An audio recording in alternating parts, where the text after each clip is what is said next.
All right, we're going to finish up section 2.5 today. And we're going to start off with what was actually the title of the section, and that's the fundamental theorem of algebra. And this is what the fundamental theorem of algebra says. It says every polynomial with degree greater than 0. Now, greater than 0 just means there's at least one variable in it. So we're not talking about a constant function like f of x equals 2. That would be degree 0. But anything that has at least one x in it, x or x squared or x to the 10th, any polynomial that at least has one x in it has at least one solution in the complex plane. And that phrase in the complex plane, it seems weird, but all it means is if you include complex numbers. So let's reword this. This is the mathematical version of the fundamental theorem of algebra. This is how I like to think of it.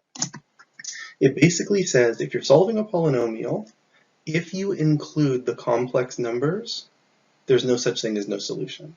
Every single polynomial has an answer. And it has at least one, it can have more, but every single polynomial, if you include the complex numbers, has at least one solution. Now, there's a second theorem that goes with fundamental theorem of algebra that I think is actually more important. And that's called the linear factor theorem. And it says a polynomial of degree n has exactly n linear factors. And then there's that phrase again, in the complex plane, which means if you include complex numbers.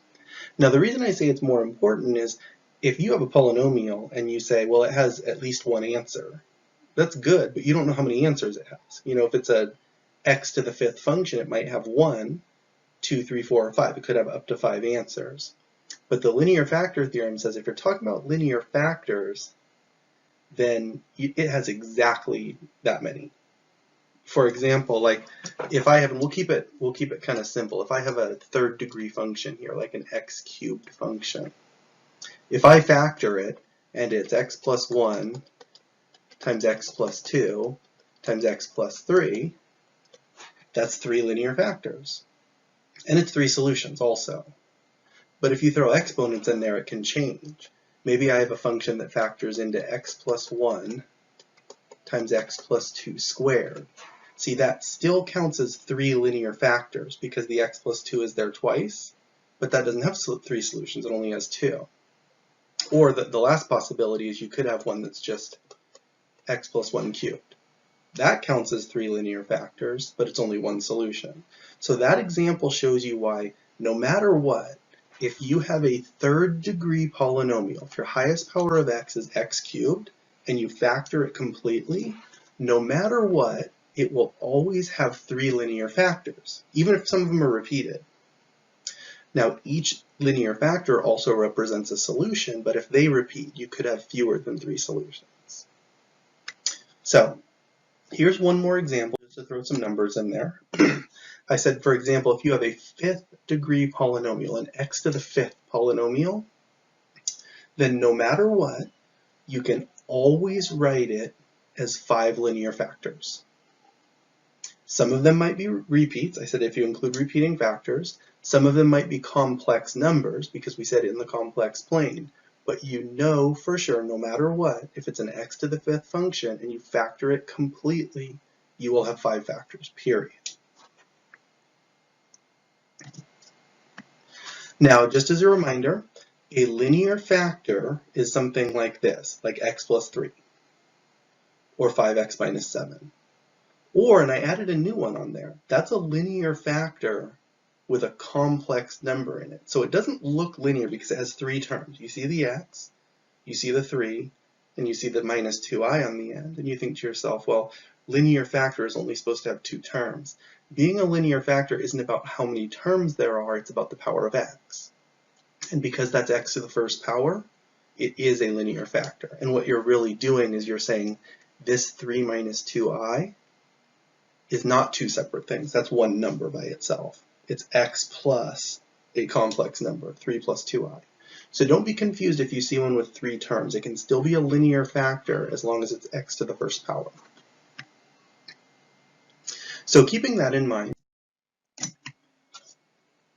If you want to find all zeros or all factors, and that's the step from part 2 to part 3 for notes. In part 2, we're only talking about rational numbers. And now, from now on, I'm going to ask you to find all solutions or factor completely, find all factors. And that means you include rational numbers, irrational numbers like square roots, and complex numbers like I.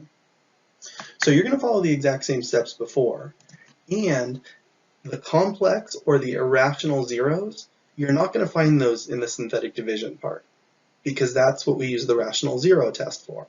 Now, I did say unless they're given in the problem. So you do have at least one homework question where it says, you know, factor this polynomial given that 2 plus 3i is a 0. Well then, yeah, you can use synthetic division on that because you already know it's a 0. But without the rational zero test and without it being given in the question, you wouldn't have known that. So what I want to do is show you an example of where they do show up. So let's say we're going to do this question right here. We're going to write this as a product of linear factors. What that means is we are going to factor it completely, and we're going to factor it into linear factors as many as there are. Now, if you notice, this is a quadratic. This is only x squared. So this is going to be two linear factors, but it's not factorable. Like if you think about this question, it's what we did in section 2.1, you'd be looking for two numbers that multiply to positive 10 and add up to positive 3. There aren't any. It would work if that were a negative 10, but there aren't any that add to negative 10 or multiply to negative 10 and add to 3. So let's go to the quadratic formula. Let's do negative b plus or minus square root of b squared minus 4ac all over 2a. So that would be negative 3 plus or minus b squared would be 9 minus 4 times 1 times 10 all over 2 times a, which is 1. So what you get is negative 3 plus or minus. Now you end up with 9 minus 40, which would be negative. It would end up being negative 31. And then it's all over 2. Now that negative is where the I comes from. So this is going to end up being an imaginary solution. Let's do that. Let's do that extra work. So let's leave the negative 3. I'm going to turn this into a positive 31 and put the I on the end. The whole thing was over 2. And then what I'm going to do is I'm going to separate it. I'm going to write it so my final answer is going to be negative 3 over 2 plus or minus radical 31 over 2 I. So we get this really messy looking answer here. Now that's these solutions, but that's not what I asked you to do. I asked you to write it as a product of linear factors, and our answer is going to be x minus each one of these two things, one with a plus and one with a minus. So it's going to be very funny looking. It's going to be messy looking. It's going to be x minus, and I'll use block parentheses here. X minus negative 3 over 2 plus radical 31 over 2i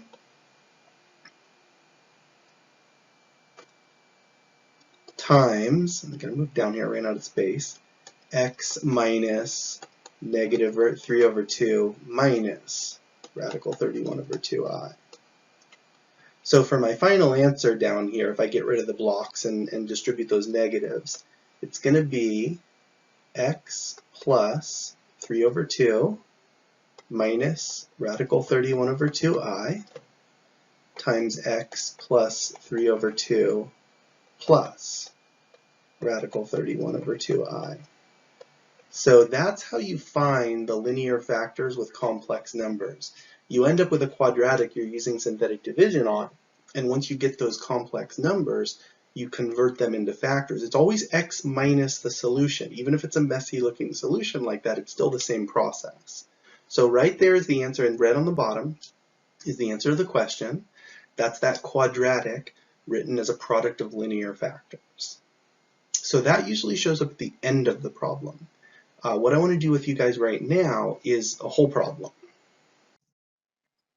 So for this example right here, we're going to find all zeros. And that could be rational, irrational, complex, any type of number. We're going to find every possible zero there is to the equation x to the fifth plus x to the third plus 2x squared minus 12x plus 8. And what I'm going to do is I'm going to pause. I'm going to switch to Desmos again so we can graph it. We can take a look at the graph and see what kind of hints we can get from that.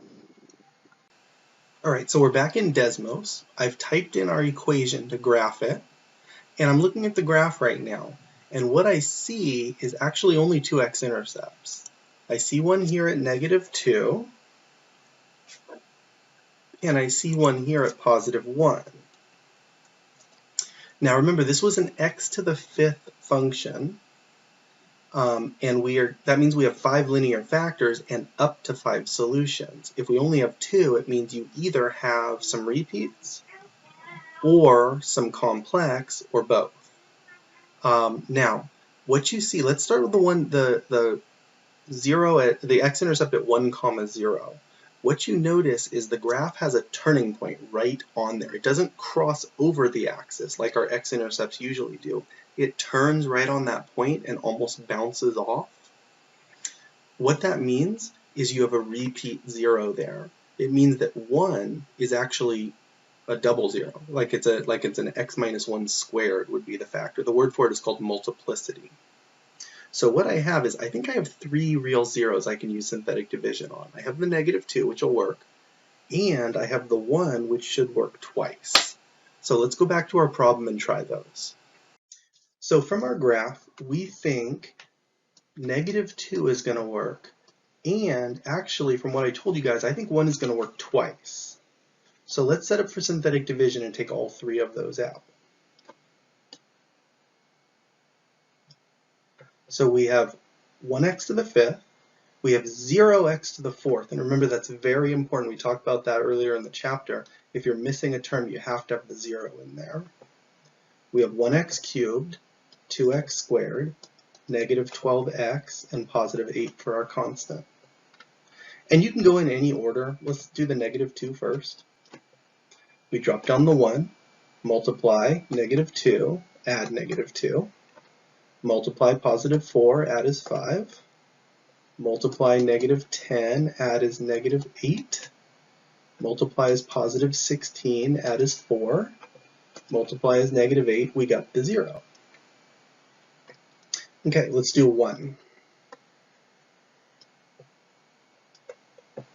So we drop down the 1, multiply, 1 times 1 is 1, add is -1. Multiply is -1, add is 4. Multiply is 4, add is -4. Multiply again is -4, add is 0. Now, if I hadn't told you that little trick about the turning point on the x-intercept, you might not know what to do here, because we've only gone down 2 levels. We've gone down from x to the fifth to x to the fourth to x cubed, and we want to always get to x squared. So what we're going to do is we're going to divide that 1 again. So we're going to use 1 twice. So we drop down our 1, we multiply. 1 times 1 is 1, add is 0. Multiply is 0, add is 4. Multiply is 4, add is 0. So it did work again. And in fact, what we're left over here is we've gone from x to the fifth. We took out 1, we have x to the fourth. Then x cubed. We've gone down to the point where this is x squared, x, and constant, and we have no x. So what we actually have is x squared plus 4 for our last factor. Now that's not factorable. What we do instead is we solve it, and we'll get the last 2 zeros that way. Now if I had anything other than a 0 right here, I would do it just like our last question where we did quadratic formula and we turned the zeros in, well, we don't even need to turn them into factors. I would just do quadratic formula. But for this one, you actually don't even need to, because when you have x squared plus 4, if you're thinking of it as an equation equal to 0, you can solve it just by subtracting 4 from both sides. You have x squared equals -4. When you take the square root, because it's negative, we're getting imaginary. So what you get We will get a plus or minus because we took square root. We have the positive 4 with an I on it, and the square root of 4 is actually just 2. So what we get for our last two answers is plus or minus 2i. So my 5 answers to this question, actually only 4. We had 5 possibles, but we have 1 repeat. The 5 zeros that we used, we had a -2, we had a 1, we had a 1 again, and then we have plus or minus 2i. So what I would say for my final answer, and I'm going to use a clean screen because I want to show you what it would look like in factored form too. For my final answer, I would just say x equals -2, 1, and plus or minus 2i. I don't need to say the 1 twice. If it's an answer, it's an answer. You don't need to say it. However, I will add to this. I didn't ask you for this question to do linear factors, but if I had said factor completely or write as a product of linear factors, like our first example, your answer would be x plus 2 for the first factor, x minus 1 for the second factor, and that one's squared, because remember, we factored the x minus 1 out twice, or we factored the 1 out twice. And then I would have x plus 2i and x minus 2i. So I didn't ask for that in this question, but you'll see ones like that in the homework, so I wanted you to see it. Basically, if you're asked to solve or find the zeros or find the solutions or anything like that, your answer is what I wrote in purple there. But if you're asked to factor, your answer is what I wrote in red there.